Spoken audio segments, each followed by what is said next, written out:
You are about to enter the Create Unknown, and make sure to follow us over at patreon.com/thecreateunknown. In a live stream the other night, we showed some cool stuff that we're sending out to the dumpster crew, to the infantry, to the baby gang. And even if you don't sign up, you can follow for free and find out about streams. So keep listening, because we reveal details about an emergency shipment coming your way.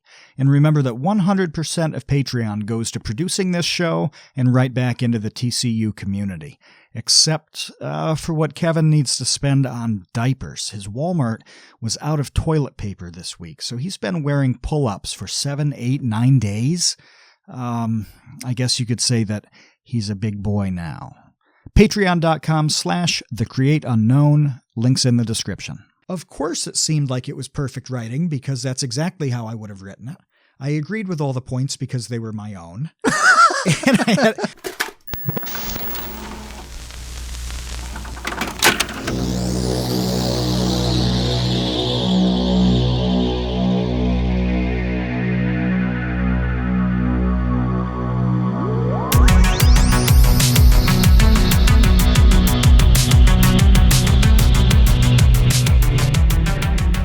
Welcome to the Create Unknown. I am Kevin Lieber. With me, as always, is Matthew Tabor. Now, Matt, please tell me something.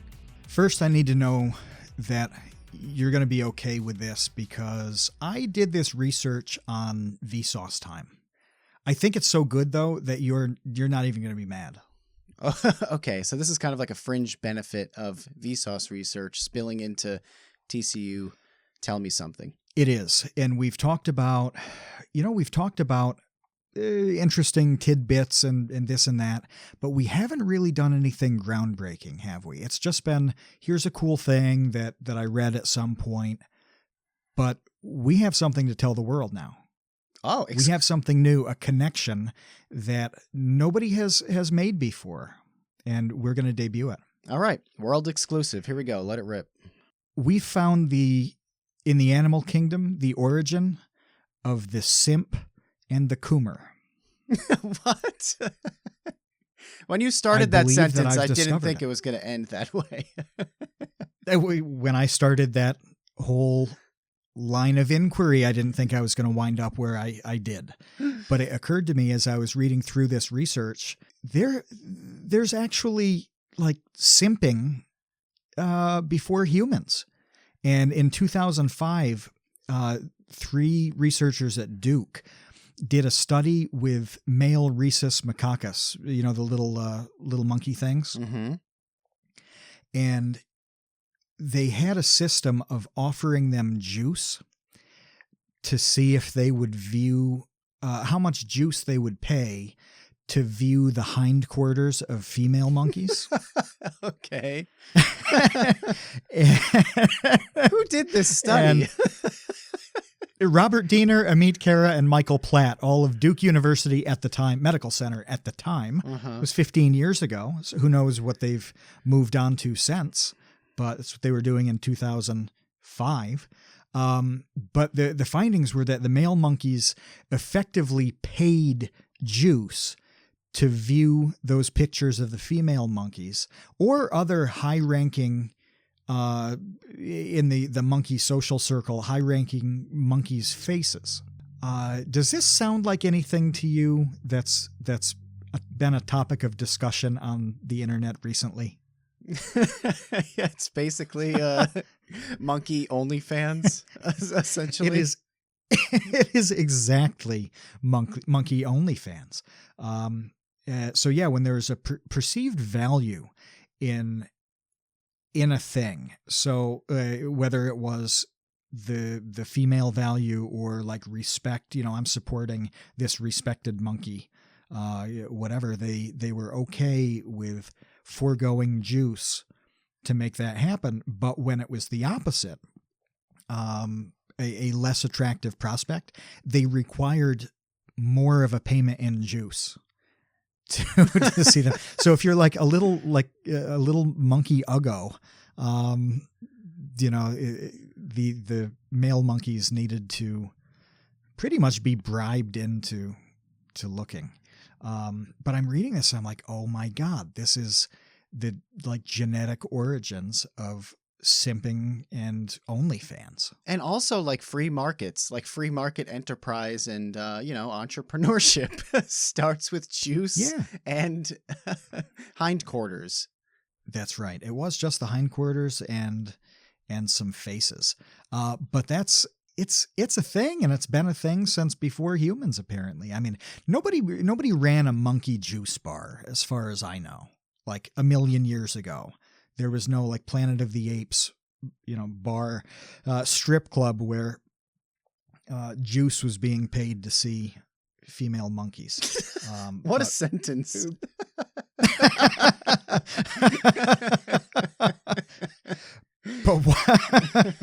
But what a strange thing, though. And I do follow a bunch of people who, question this stuff. Like Brittany Venti talks about OnlyFans stuff all the time and kind of rips on some people. And it's an interesting perspective and whatever. But I'm just reading through and I'm like, wow, there's actually a basis into valuing this kind of thing and behaving in this kind of way. So that was fascinating. Yeah, and it turns out that chimps probably simp. So there you go. Chimps simp. That's right. And nobody has made this connection before. We made it on the Create Unknown. We're the cutting edge of scientific research of all kinds. Starting with last week's foot worship warning, I guess. And this week with the debut of, if not fully original research, since we didn't conduct the study, we certainly are drawing a unique conclusion that I think the world needs to know.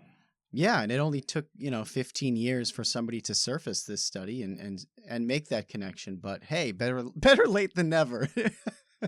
The funny thing is I don't remember how I even got to this. I don't remember what I was even looking for when I started reading these papers, because it's not related to the video that we're working on now. So I can't recall how I got down this rabbit hole. So don't log in and like check my search history. Yeah, on the Vsauce email accounts, because I won't be able to explain it. What this does say, though, is that somebody listening to this podcast could quite easily now make a video on the evolutionary origins of simping. And I bet people would watch that. I'm sure there's other instances that can be drawn upon to build this case. They would. We know some people who would treat that kind of topic extremely well. Yeah, it's a good idea. So we should collab with them. Yeah. We're giving it to you, listeners. Go forth and do your research. Make your video essay. So we had a great live stream last week. I want to thank everybody who came along to crown In-N-Out Burger as the official TCU fast food, not without controversy, though. It was a very, very tight race between In-N-Out and Taco Bell. And I think it came down to one vote difference to crown In-N-Out. Yes, that's right, because we had the poll up and it kept waffling back and forth, like who's in the lead. Then it settled at 50-50 and you were the only one left to vote. So we did have a vote that changed it right before you had to, but for a few minutes it was looking like you were going to have to break that tie. That's how close it was. Yeah, and part of me decided, you know what? I have never gotten ill off of In-N-Out. With Taco Bell, I love Taco Bell, but it's like what would you say, a 33% chance, like 1 out of 3, that you're going to be like extremely sick for about half an hour, like 40 minutes after you ingest that food. I'd say it's a lot closer to 4 out of 3. Yeah. I don't know. The one time that I think I have had no problems at all, no discomfort in my stomach after eating Taco Bell, the last time I had it was at your place. Oh. We went and got Taco Bell because it was, kind of nearby, and we'd recorded some podcasts and grabbed Taco Bell. And I was fine with that. And I remember thinking, oh, this is really unwise because I have this long drive home and there's stretches of that drive too that Like, there's no rest stop. There's no No.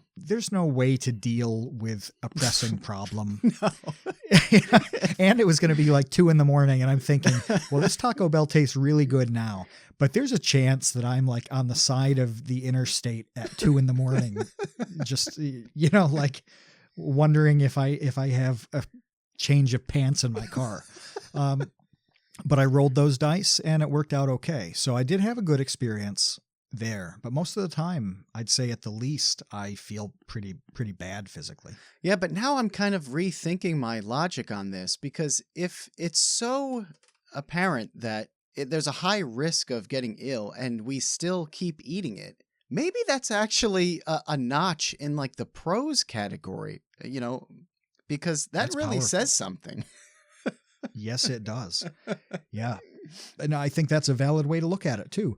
That if you know there are severe negative consequences and you proceed anyway, it's got to be worth it in some way. Yeah. So what we did all agree upon, however, is that Whitecastle is trash. No one. The only D tier. That was the only D tier, was Whitecastle. And then we went to war over a few. We went to war over Little Caesars. We went to war over Domino's, I believe. Yeah, Domino's was a biggie, which I think it's significant that the pizza ones are on war tier because, number one, I think pizza is a little bit different, that the opinions can vary a little bit more. And also with something like Domino's, we had the dissension, the differences in votes seemed to come from people outside the U.S. Who like Domino's a lot more generally. So I think that's significant too, where it can be made a little bit differently and stand out a little more. I'm looking at the tiers right now. It wasn't Domino's, it was Pizza Hut, but that just goes to show how contentious ranking the pizza places actually was. No one could really agree whether any of these pizza places were awesome or terrible. The other war restaurant was Arby's, which surprised me. I thought Arby's was like a decent place. I happen to think it's pretty good actually, and like one of the higher quality fast food places, but there were some serious detractors on Arby's, and we had to throw it into the war category. I don't know what Arby's has done to some of these people. And if you weren't on the stream, I talked about how I got extremely sick after eating an Arby's beef and cheddar that was given to me as a Christmas present in a box of fast food burgers. So this so great, so great. So this went wrong, and I ended up getting poisoned from that beef and cheddar. And I still like Arby's. That didn't affect the way I think of Arby's, but it appears to have hurt a bunch of people in the TC universe a lot worse than it hurt me back in the day. Yeah, but we also decided on this live stream that the next one will be casual dining places. So think of Applebee's, Red Lobster, Red Robin, Chili's, Olive Garden, that sort of thing. That's going to be our next live stream.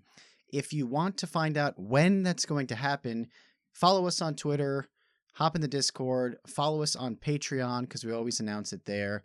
Even if you don't become a patron, you can follow the Patreon. Just go to patreon.com/thecreateunknown and you will know when we do our next live stream. It's so much fun. I love doing them. We've been doing them a lot lately, and hopefully that continues, that pace, because it is awesome.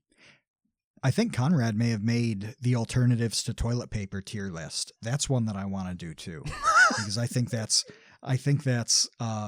just, it lends itself to some really interesting analysis of things you otherwise might not analyze in that way. Yeah, okay, that sounds good. But what we really want to talk about today is stealing tweets, because this is something that I've noticed for quite a while now, and I'm interested in your take on it. I'm interested in our listeners' take on it, because I gotta tell you, I feel like such a boomer when it comes to stealing tweets, because from my perspective, it seems like nobody cares about this. Like, you can just literally copy and paste a tweet from somebody and tweet it yourself. And even if you know the person that you took it from, nobody seems to care. And even if somebody in the replies points out like, hey, you took this or you got this from this person, nobody rallies around that person who had their tweet stolen. It just seems like it's not a thing. Like it's not a big deal at all. There's more comfort with it than I would have assumed. But let's be clear about this. About the origin of this topic. We decided on this. We started talking about it because I was the victim of a hate crime. Okay? I was a victim of a Twitter hate crime perpetuated by the now wanted international criminal, James Marriott. That's right. James makes kind of commentary style videos. He's extremely funny, and he is a thief and a scoundrel, and I'm the victim of his lack of scruples. What happened the other day is I saw this tweet that was reply if you really, and there are like 38 reallys. And I forget what the last line was, but it was something very kind of lame and inoffensive, like if you really want to have a great day, or if you really like need to have a good day, or some like kind of motivational thing. Mm-hmm. And I'd just woken up. I thought that was a little bit weak. So I took the whole setup to that and changed the last line to really wanna zig a zig ah, because that's from the Spice Girls Wannabe song. Okay. Mm-hmm. And it just jumped in my head because that's the only thing where somebody says really multiple times in rhythm. Like, as I'm reading it, I'm like, oh, so I changed that, which completely changes the meaning and substance of the tweet. I didn't feel weird about that. You gave it a punchline, posted it. Essentially. I gave it a punchline. Yeah. I gave it a punchline, and it did really well for me. Like in the scale of my Twitter account, it did really well. And that was cool. And I was glad that I could have improved the Twitter experience for dozens of people worldwide. The fiend, the scoundrel, James Marriott, first he liked the tweet or no, he retweeted it, mine, and then took back the retweet and changed it, kept the Spice Girls aspect and just changed, retweet this if you want to, instead of reply, whatever. So the substance of the tweet was exactly the same as mine. And the punchline was the same. The setup and the punchline was the same. Right. It was just one word. It was the same. Now, James the Criminal, which, by the way, I like James a lot. We're not BFFs, but we have a bunch of friends in common. So, we talk occasionally. We did. Yeah, he's dead to me now. I mean, it's over forever. But no, so his tweet got, I looked before we started this session here, 10,000 likes, 2,000 retweets. It felt good because it validated that what I thought was funny actually turned out to be funny. So that's good. But I was the victim of a little bit of petty theft.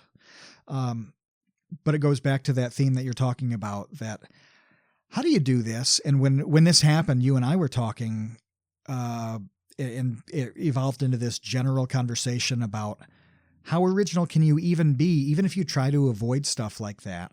How is it even possible to tweet something that nobody's tweeted before, or make a joke that is truly original?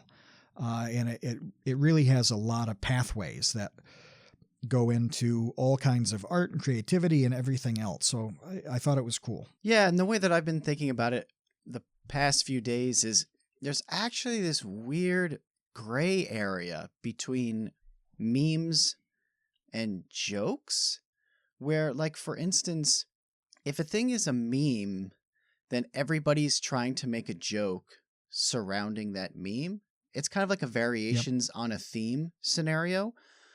Sure. Yeah. Right? Where, like, there is this one meme going around, like, for instance, today, Madonna posted this horrendously cringy video of herself in a milk white bathtub filled with flowers, where Okay. she's talking about how the coronavirus is proving how everyone is equal and how the virus like doesn't care who you are.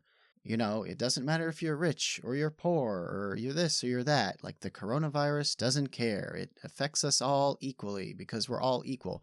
Meanwhile, she's in like a milk bath covered, like surrounded by rose petals in her, like, no doubt, $20 million mansion, probably in Beverly Hills or whatever. It's a little ridiculous. So I've seen a ton of jokes making fun of Madonna's bath video, right? And I made one as well. So variations on a theme are trying to kind of like outdo each other, creating the best punchline or the best joke on a meme. That is not copying. I think that is just Sure. It's just a topic that everyone's trying to do their best joke about. It's almost like a topic like airplane food being boring, or, people being lazy and not wanting to exercise. Okay, that's just a topic, and you can come up with a million variations of jokes on that topic. But what I've seen is people literally just tweeting the same thing, the same words. Sometimes copy and pasted. Yeah, just copy and pasted of people that they know. It's I mean, I don't know if that makes it better or worse, but it's not like, because here's another thing I was thinking. Back in the day, okay, let's say like vaudeville years, like 80 years ago, okay? You traveled to like, so when you were a kid. Yeah, when I was a kid growing up with Groucho and Harpo and the Marx Brothers, you could travel to some comedy show in like the Catskills, and then you move to Las Vegas or whatever. That probably wouldn't work, but then you go to Palm Springs. I don't know, and you do the same jokes that you saw in the Catskills across the country.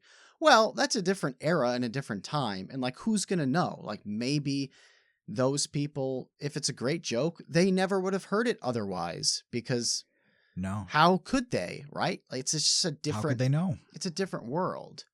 But today, and how would the person who it was taken from even know somebody was out there doing their routine? They'd never know. It must have been really easy to like be Carlos Mencia in 1931, at least on the comedy side. You could get away with anything. And yeah, like you said, you could go out and do a thing and take a bit, or just straight up take a set if you wanted to. And how would anybody ever know? Yeah, you could copy an entire act. And yeah, the person that copied it or who was plagiarized would never know, and the audience would never know. And to me, that's almost like a victimless crime at that point. It's just such a different thing. But now when I scroll down my timeline and one person makes a joke, and then I see that like 20 minutes earlier, another person that I follow made the same joke, I just feel weird about that. It seems odd. I do feel a little funny there. When I know that somebody saw it, especially when the three people involved, the thief, the one it came from, and then you as the observer, when all three people know each other, like, you know exactly what happened here. You know that who saw what on their feed and what they decided to do. You know too much, and that makes it a little uncomfortable. But there is that kind of generational thing where it's perfectly acceptable to a lot of people to do that. And we look at it and we're like, we're so used to giving credit to people and being like, I took this from my friend because he's funny as hell. Follow him, and it just doesn't operate that way. And so I get that. But it leads to the really general question. And you, as somebody who has made video content, you did music stuff back in the day, you've done artistic things of all kinds. Is anything original, or is everything derivative in some way, whether it's intentional or not? I guess it just kind of means, it kind of depends on what you mean by that. I think that that there absolutely is originality if the artwork, comes from a place where like a person's actual experience is injected into the art. Like I see, let's just talk about like Twitter, for instance. Like, I think Quackity's tweets are really original. Like, I don't know where he comes up with his like that's true. his like They hatred are. of babies or whatever. It's just really funny. I don't know. His style is very unique too. Like the way he writes those tweets and makes his point is nobody else is doing that. This weird little like rambling rant that winds up in the punchline is extremely unique. Yeah. Yeah, and obviously you can be influenced by someone, and that's natural. That's how you get inspiration. That's pretty much kind of like what the idea of a creative muse is, right? Like there's some external thing outside of you that's causing you to want to create something. But at the end of the day, I think that it's kind of an inexplicable thing to some degree when things are created originally. So like if you're a musician, right, you have to learn how to play an instrument, and you're going to have to learn by listening to other people, unless you somehow create your own instrument from scratch that like you invented in your genius creative brain. It's more likely than not that you listened to some bands that you really liked or some composers who you really liked, and you learned that way, and then eventually you kind of piece things together to make it your own. I mean, think about making a Vsauce 2 video, right? A lot of it is research from dozens of people from dozens of disciplines all over the world, and then eventually it's kind of crafted through your own unique lens, like into a narrative or an interpretation or a conclusion that only you could come up with. And that's, to me, that's kind of like what the creative process is really all about. Is like plucking things from around you, injecting your own personality into it, and then hopefully you've created something that people can relate to because it's not too obscure and weird, but at the same time has your own personality injected into it. There does seem to be this fine line that you kind of alluded to between being influenced by something and then if not outright copying it, absorbing that style too much. And, you definitely, everybody listening to this has some kind of band or artist that you listen to and you have a sense of the music that they liked. This was in the 90s, you could listen to a lot of music and just be like, oh, those guys liked Metallica growing up. It just had this feel, but they weren't copies of Metallica. They weren't some third-rate cover band. They were just kind of, little hints here and there of how they thought about what they were doing, and it showed up in the music. And sometimes it was like a straight-up little tribute inclusion, which is cool. And I think that happens on YouTube too. And it happens on podcasts. I've seen a bunch of podcasts that are so clearly done in a style that you can tell how somebody got into podcasts. I don't want to use a specific example on this, but there's one that Kevin, I know you and I both kind of listen to here and there, right? And it's kind of a one-man talk show kind of podcast. It's got a pretty funny community and all of this. There are like half a dozen podcasts out there that mirror the guy's cadence. They mirror his show setup. They mirror some of the bits he does. They talk about the same exact topics. Even when it's not the same topic, they do it in the same way, in the same style. In a way that's cool because you can tell they saw a thing and they really liked it and they respected it. And they wanted to do something like that too. Then it's a question of how much of your own spin and flavor do you put in so it really is yours. And that's got to be a thing on YouTube too, where I think of the different kind of genres, right? I think there were a lot of copies of, is it Odd One Is Out that does the animation stuff? Yeah. When that blew up, there were a lot of people trying to do exactly that in the months that followed. and some succeeded and some didn't, and some found their own path from that jumping off point. We've certainly seen it on education channels too, where somebody will whip a thing up and you can look at it and just be like, yeah, I know you were a fan of X, Y, and Z back in the day. Mm-hmm. And hopefully they get to a point where it is completely unique. But how has this played out for you? Like, it's easier for you because you were so early. But how did you make sure that your videos, that Vsauce 2 wasn't just Michael with a different host? Like, how'd you make sure you weren't, that you were distinctly original from Vsauce back in the day? Well, first, before I answer that question, I did think of two bands that started as cover bands that people might not realize. So Metallica actually started by just covering songs. They didn't write their own music for a while.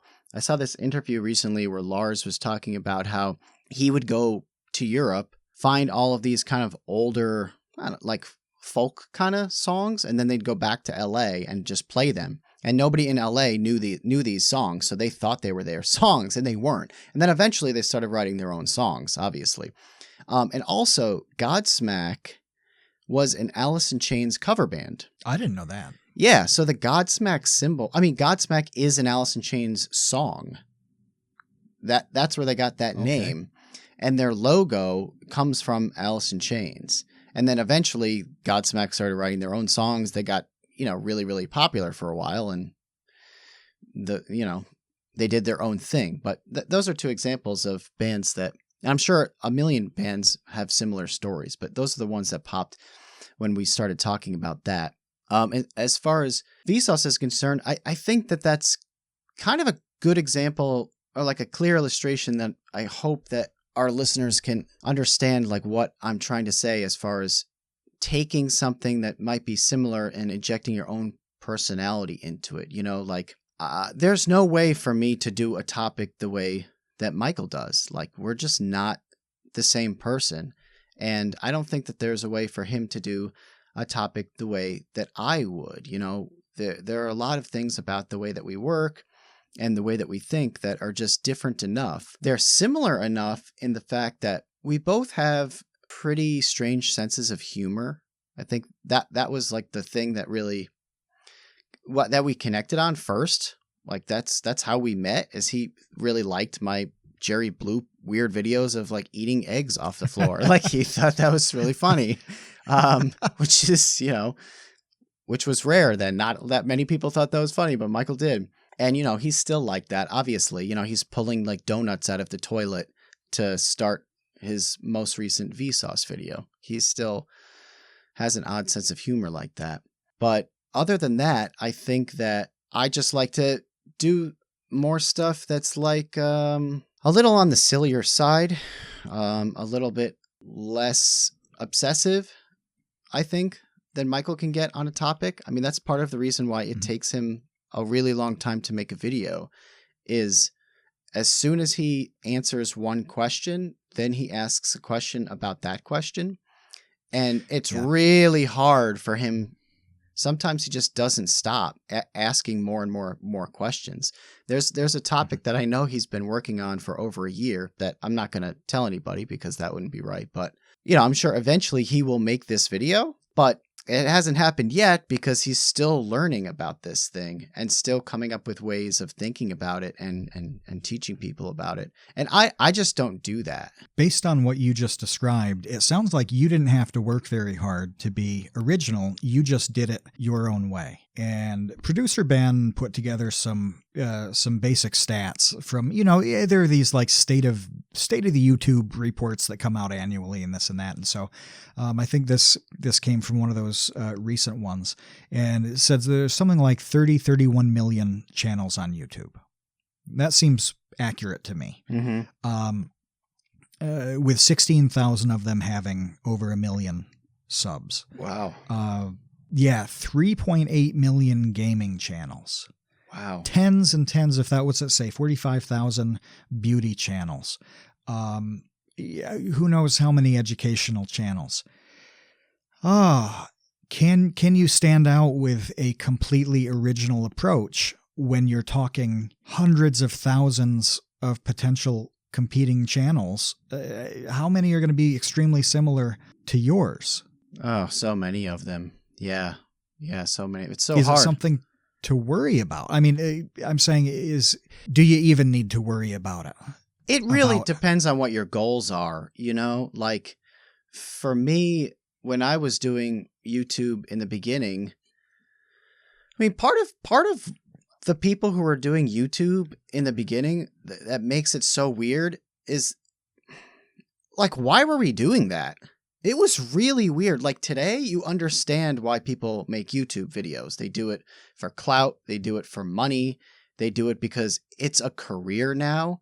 Back then, it was just like, we're all crazy people that need to make things, and this is a really great way to share them with, like, the 12 people that we know. And if that ends up turning into, like, 25 people, that would be pretty neat, right? It's like super, super weird. The reason that I say that is that I think that at the end of the day, regardless of what you're making, you got to really want to make stuff to do this. You have to really be kind of waking up every day thinking, like, what am I going to make today? Or, like, what progress am I going to make to get towards the thing that I'm working on?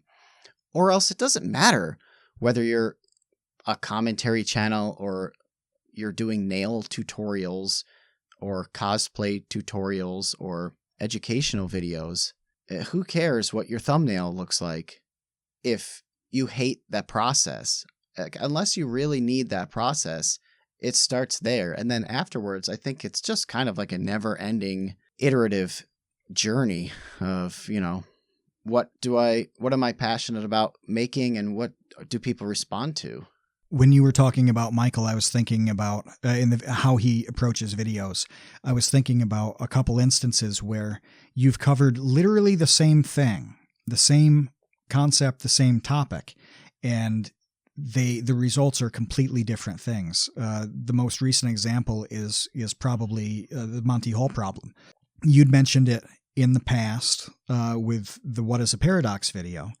Michael made a video about a year later on that topic, more directly on the nose. Yeah. And it was completely different. It wasn't, it just was not in any kind of conflict with yours. And then you worked it into a recent video where it wasn't the focus of it, but it was like a super little fringe conceptually. And that didn't cover the same ground as Michael's video or your first one. We've talked in the past too about, like, the color blue. That was Joe Hansen who has this video on blue in nature. You have a video that's about the invention of blue and, how blue came to be and all this. You look at these two titles, these two videos, and think this is the same thing. Not only are they completely different, but they work really nicely in conjunction with one another.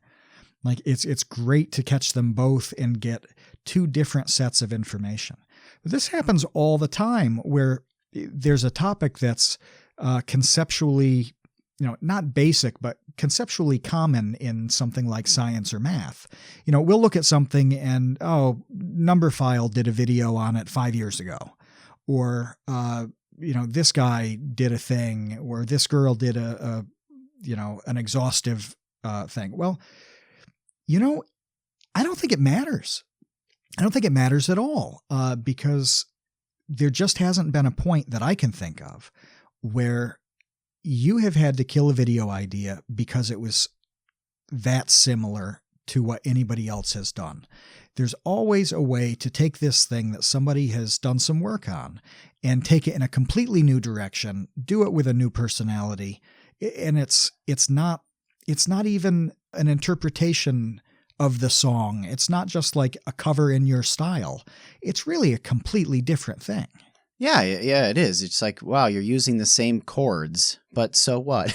It's a totally different song. Yeah. In that Monty Hall video, which Michael did on Ding, he even said at the beginning something along the lines, he prefaced that video saying, look, this has been covered a lot. It's even been covered by Kevin on Vsauce 2 pretty well, but at the end of the day, I think that the more perspectives that we have when it comes to understanding things like Monty Hall, the better.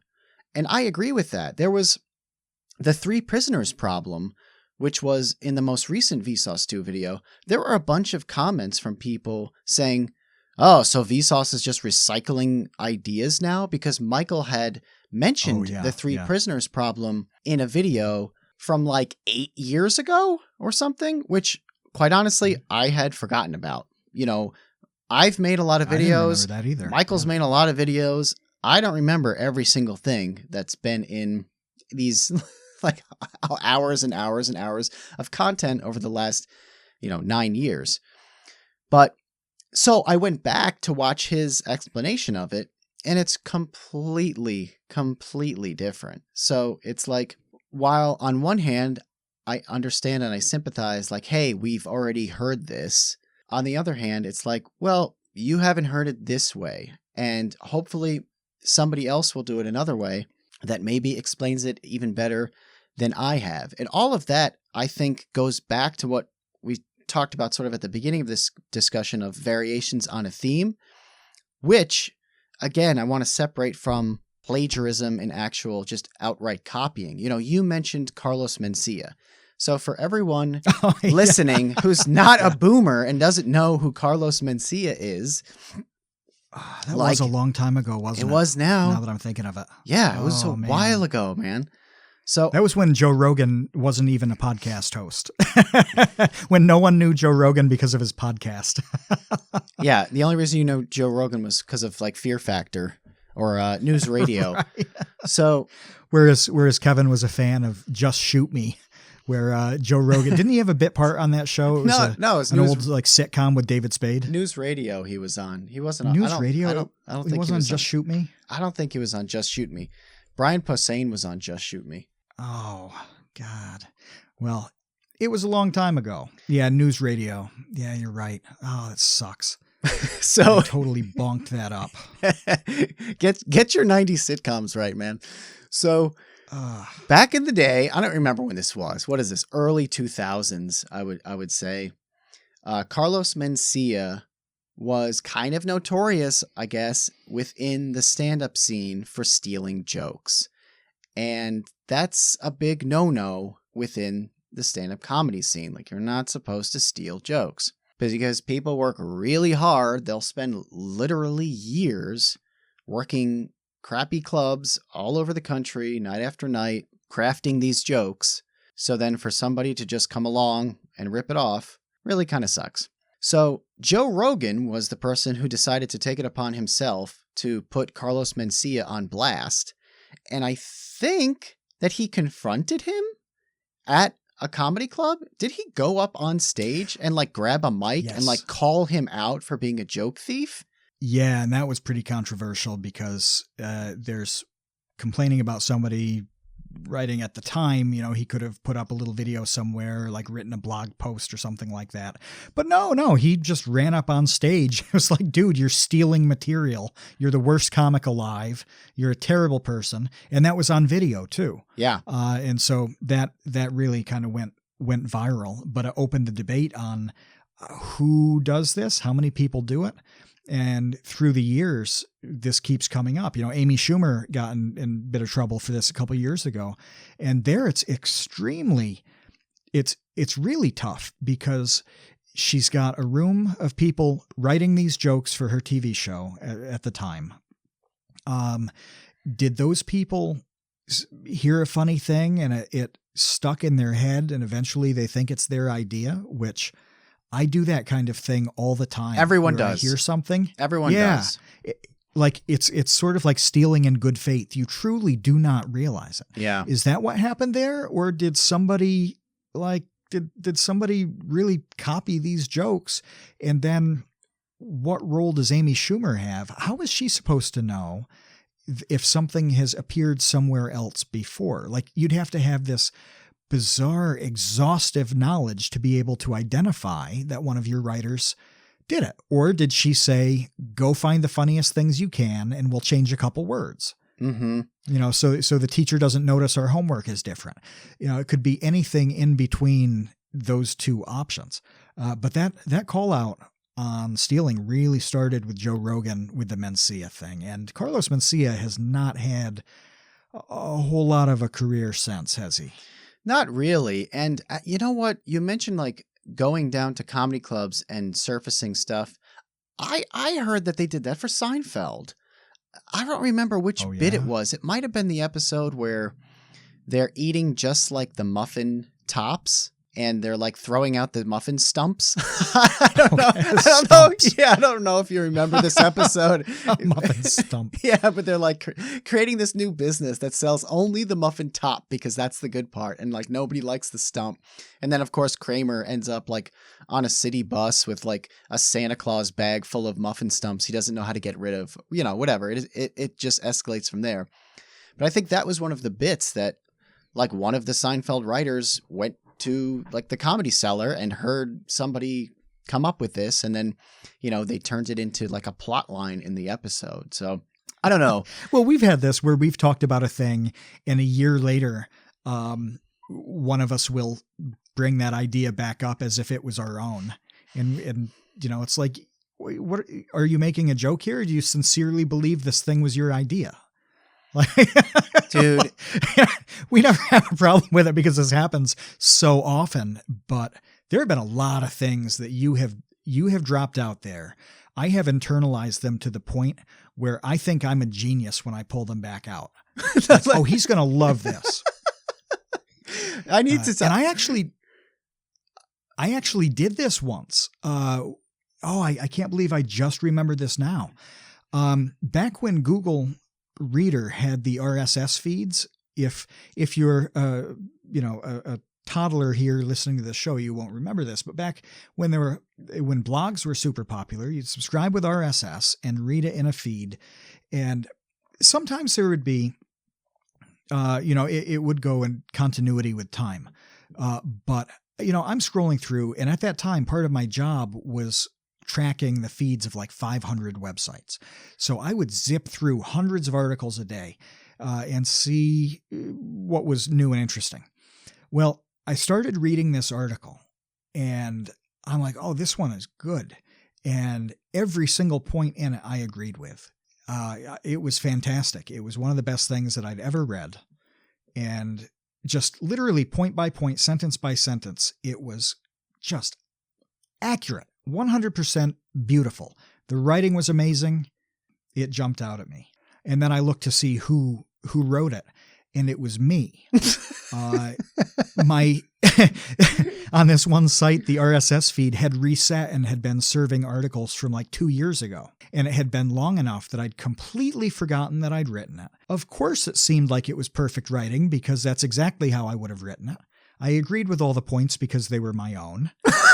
And at no point did I recognize that it was mine until I looked at the byline on it.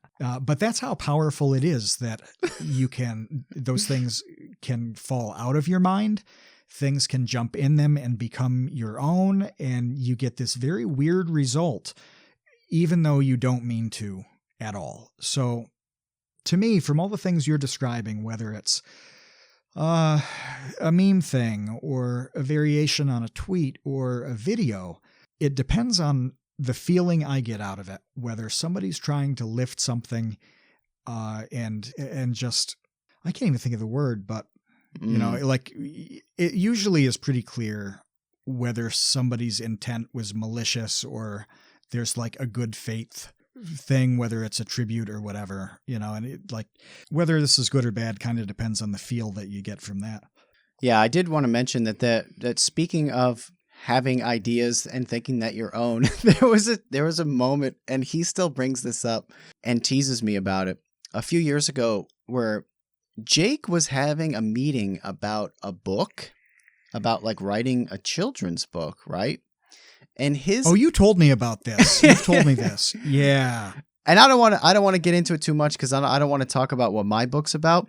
But the plot, he was telling me the plot of my own book that I told him. And he thought that he came up with it. I was like, dude, that is my story. Like, no. You can't pitch this. You don't even realize that you just are taking my story that I told you. Now I'm not going to tell you anything. That's right. It violates a little bit of the sanctity, a little bit of the trust when somebody's just going to internalize and profit from your life like that. He didn't know. And I had a plan. No, that stuff just does. It really does happen. Yeah. And you can get a sense of whether it's straight up copying. I mean, in music, so many times, how many times have people like stolen songs? And it goes for so long that Led Zeppelin is still fighting about Stairway to Heaven, in the courts. Wow. I think only recently has that made progress, the last couple of years. And that is 40 years old, 40, 50. It's pretty old. 50 years old. The song that is very close to it, and it is very close if you've ever heard the comparison side by side, I think came out in like 68 or something like that. So it can take 50 years to figure out the intent in what's going on here. I'd say the most famous, probably modern one is Vanilla Ice with Queen's Under Pressure. No. There was one really recently with Robin Thicke. That was with Blurred Lines? Yeah, Blurred Lines. Yeah, you're right about that. I forgot about him. Yeah, dropped off the map a I little think bit. that they lost that case. Was it with Marvin Gaye's estate? Something like that, yeah. Yeah, I don't want to be wrong on that. I could be wrong on that. We're just kind of riffing on this, but that was a recent one they lost, and I almost want to say that Happy by Pharrell also, that they were sued for that song. Maybe that was the Marvin Gaye thing. But yeah, I mean this happens all the time. The one thing before we get to Baby Gang questions, I do want to say about the Twitter thing that makes it extra weird is that nobody's really profiting off of it. It's just likes and retweets, right? So But that's making your audience happy. It is That's building an audience and giving them content. But it's not like you can give somebody like tweet royalties, Like if you're a writer on Conan and you write a great joke that Conan tells and everybody thinks, wow, Conan's so funny.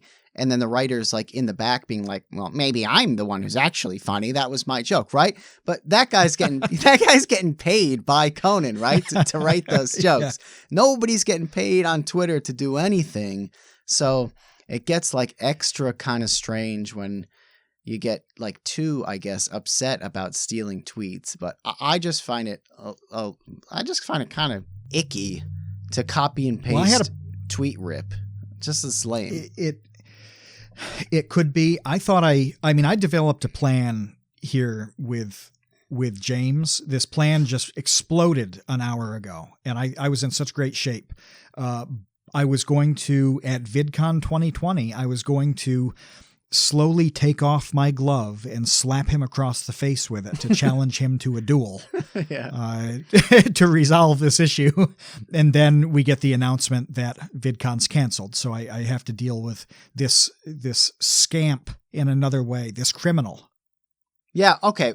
But the reason I think it's weird, I just realized, because if you think somebody did a funny tweet, you could just retweet it and then they get credit and they get exposure to your audience for being funny, rather than copying and pasting their funny idea and passing it off as your funny idea. That's kind of whack. Yeah. That's all I'm saying. I think it's lame.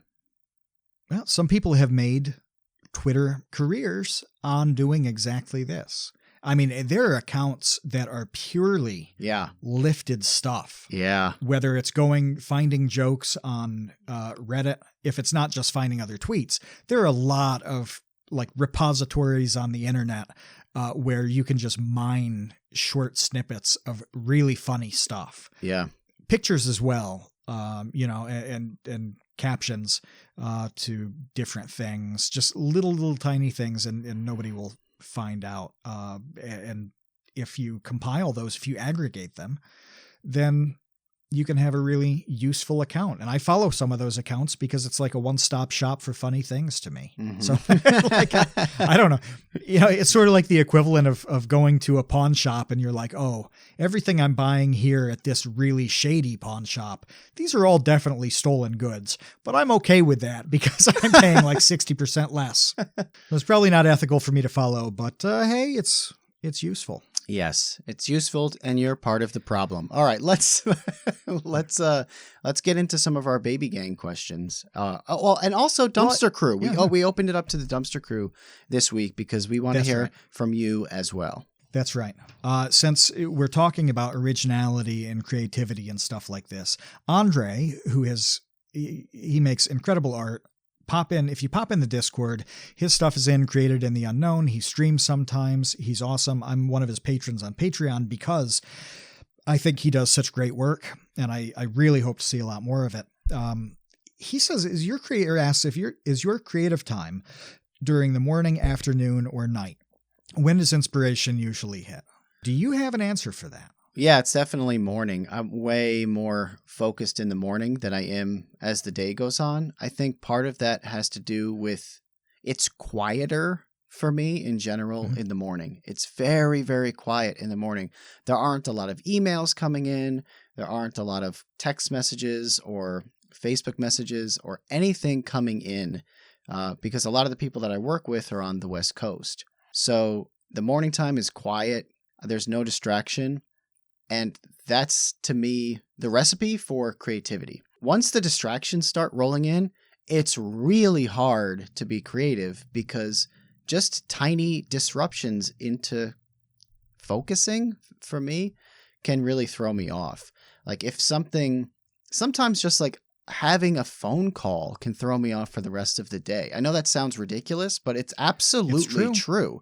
Like if I have a phone call that's upsetting in some way or something didn't go the way that I thought it was going to, or now I have to deal with this because that happened, it's really hard to just not think about that anymore and get back into being creative. So the morning is definitely the best for me. But I could see how some people, for some people, maybe the night is quieter for them if like everybody is sleeping or whatever, and then they can just be alone. But I think it's really important to have quiet time to have creative time be quiet. It used to be the night for me. I used to do most of my work through the night. And I was kind of the type where it's like, oh, the sun's coming up, time to sleep. Because I really liked working from midnight to say 6 a.m. or something like that. That was 10 years ago. Now I'm increasingly, I like waking up early and having what you said, which is no interruptions. My phone's not blowing up. I'm not getting emails. Nothing is distracting me. It's kind of like watching a show without commercials. It's not like you get angry at commercials. Okay. You probably don't. I don't. But it's a thing starting and stopping. And that's the best case scenario is you lose that continuity because you have commercials. But then imagine if the commercials did throw you off and did upset you. You know, it's like you're watching, I don't know, what show have you been watching recently? Oh, Better Call Saul. I love Better Call Saul. Okay. You're watching Better Call Saul. And then there's a commercial. And then after that, they just throw in like a 30-second clip of like a beheading video. Oh, okay. And then it's back to Better Call Saul. Well, yeah. Maybe. Jeez, that would be pretty insane. Yeah. It throws off the continuity of everything and has the capacity to put you in a different mood. And whenever there's a time that you can just do your thing and control all of it and be bulletproof, I think that's ideal. And just with my life changing, that has gone from being extremely late at night to 7 a.m. And I think that it's important to recognize when that is for you. Absolutely. Like whether you are working a day job and when you come home from work, you still have a lot of energy from work and maybe you can get creative stuff done before you get tired at night. Maybe that used to work for me when I was working at the chicken wing place. I would get home from work. Instead of, going out with everybody to the bar, I would go home and work on creative projects because I was still kind of amped up and had a lot of energy from working 8 hours and being on my feet. But I wasn't ready for bed, so I wasn't ready for bed, and I could get some work done. So it's all about carving out time, I think, every single day, hopefully, for your creative projects. Vladimir Lemon, which is one of my favorite names in Discord history. Vladimir Lemon. I love this. Has a question that doesn't say it's for you, Kevin, but I'm going to make you answer it. What is your favorite color in hex notation? Oh, man. I don't know off the top of my head. Remember when we used to do website stuff? I used to know a lot of colors in hex by memory. I don't anymore. It's been so long since we did that. Isn't white just all Fs? Isn't white just F, F, F, F, F, F? It's either white or black. And the other one is 0, 0, 0, 0, 0, 0. Yeah, I don't know. It's been a while since I was in Hex World. Well, I guess we're going to go with Fs then. Yeah, a bunch of Fs. That was the first thing I remembered. The old report card combination. Just Fs down the line. Yeah, straight Fs. Yeah, I legitimately cannot remember anything beyond zeros and Fs. Yeah, I just can't. It's the ones it's we been use too the long. most. Yeah. And now you click around and just get the color that you need and probably don't have to look, because designing stuff back in the day, you would have to use that hex code like a million times every time you did anything. Yeah. So even if you didn't try to memorize it, you saw it so many times you did. Now I see it never. Yeah. Yeah. That was before like CSS even, and you could just do that for a whole site. But gosh, yeah, we're old. My satellite wants to know what your favorite berry is. What is your favorite berry? I like strawberries. Is a strawberry even a berry, though? Is that one of those things where it's like, a strawberry's not actually a berry? There are a bunch of things that are like that. I'm going to look it up. I think it's related to the tomato pretty closely. But there's a variety of strawberries that taste like bananas. I think it's bananas. They're kind of white. I was looking at them in the catalog the other day. As you're doing that, it's not. The second half of that question. It's not a berry. Botanically speaking, strawberries don't meet the definition of a berry. So there you go. Yeah, I had a feeling that was one of those things where it's like, strawberries are not actually a berry. It says a true berry is a fleshy fruit formed from the ovary of a single flower with a seed or seeds embedded on the inside of the flesh. To put it simply, berries have seeds on the inside of the fruit. So botanically speaking, strawberries don't meet the definition of a berry. So, but what is it then? If it's not a berry, what is it? What's the outside seed? It says classification. This is so. Now we're getting into the weeds. No pun intended. I'm okay with berry weeds. It's an example of an aggregate fruit forming from a flower that has many ovaries. The ovary being part of the flower that eventually develops and ripens into a fruit. Are you a flower with many ovaries, Kevin? I am. Yes. That's me. He also asks, will we ever get a TCU public berry picking farm? Yeah, obviously. That's the reason we started this podcast, is to create a public berry picking farm. Yeah. Where have you been? You didn't know that? I think we have to roll it back to private berry picking farm. Patron only berry picking farm. If you want this sweet juice, If you want this sweet juice that you can then trade for pictures of hindquarters, then that's right. You need to pick our berries privately through our berry Patreon. What have we gotten into? My neighbor actually was going to have a strawberry farm until last year. They decided to change and raise cows instead and have meat cows, not dairy cows. But they fully intended to have like a 12-acre strawberry farm. That's a pretty big difference. Should we do strawberries or cows? It's like that's a wild swing. I follow their Facebook page, so I don't know. I've never actually had a conversation with them. I've never talked to them in the 3 or 4 years they've lived there. This is the next door neighbor, but I actually just found out a couple weeks ago what they look like because they posted pictures on their Facebook page. Oh my gosh. So I didn't know. But yeah, so like I follow it there, and they explain their berry switch. So Boromir wants to know, what's the best compliment you've ever received?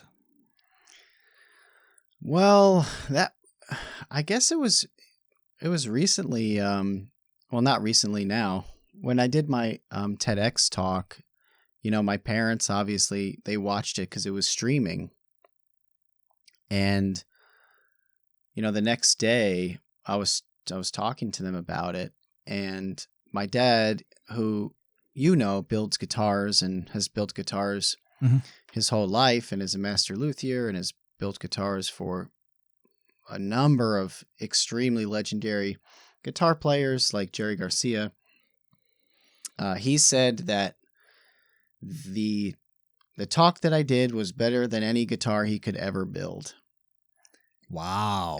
Yeah. I don't think you told me that. Yeah. Well, it was really touching. I couldn't believe that he said that. I mean, it doesn't. That's amazing. Yeah. It doesn't really get any bigger than that, honestly, for me. So it's all downhill from here then. Yeah. I've peaked. That's the point. You have peaked. I peaked on Friday when, we both took a little time off to go to the grocery store and pick up a few things. Mm-hmm. There's a plastic bag ban in New York, just like there is in California, selling the little plastic bags. They don't ban them, but you have to pay for them if you want them or bring your own. So I have these huge IKEA bags, and I bought all this food, and I start bagging them with these large blue bags, and the guy stops and he's like, that is the biggest bag I've ever seen somebody bring into this store. And we got in the car, and I'm talking to Maura about it. I'm like, did you hear what he said to me? Like, that was incredible. I felt so good about that.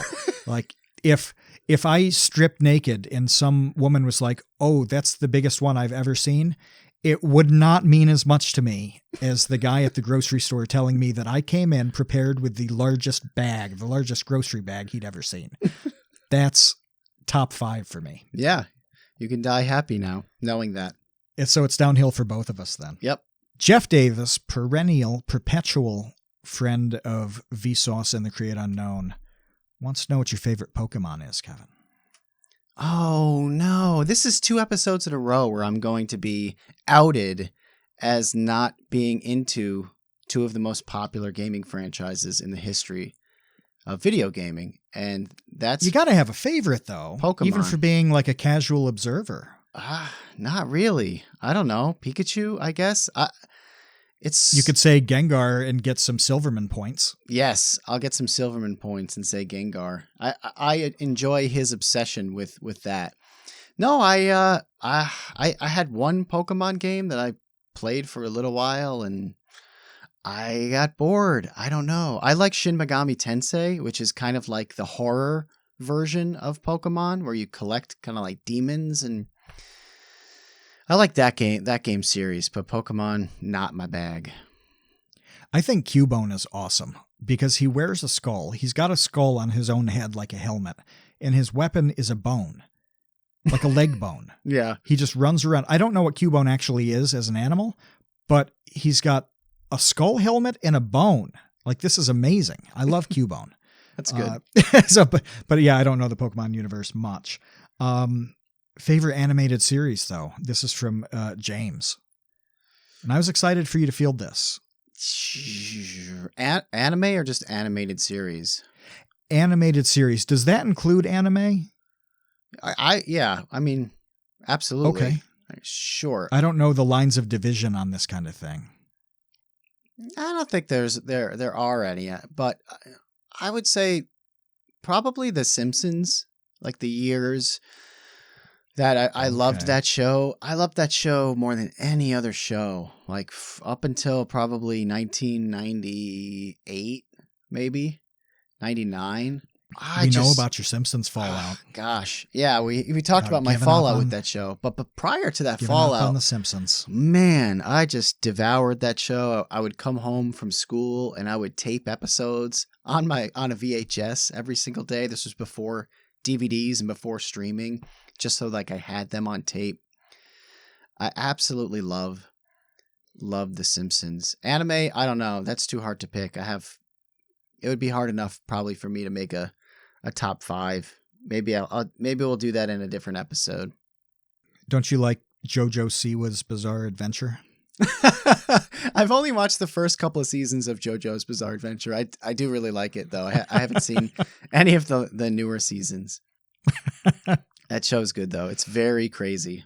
Well, we're going to have another stream very soon. Yes.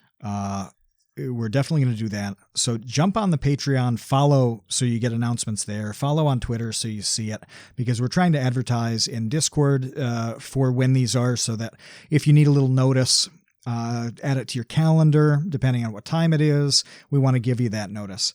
So follow us somewhere. That's what I'm begging and pleading for. Follow us somewhere so you can find out about things like the streams. And we have a little more free time than we used to. We have fewer burdens for the future. For example, we did just briefly mention VidCon was canceled right as we started this stream. It was, officially yeeted as we predicted. Yep. And we'll be talking about stuff like that a little bit, and we'll see what comes of all that further in the year. For sure. Yeah. Maybe they'll do it in the fall, but I don't know. We'll find out. But yeah, the live streams are awesome. We get to know you and interact with you and find out, which fast food places that you really love and you really hate. And we get to debate it, So please join us. Which is incredible fun. It is. It sounds just dumb, it's so much but it's fun. Great. It's great.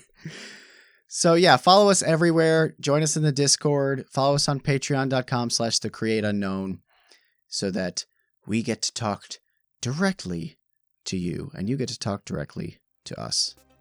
Until then, see you, Space Cowboys.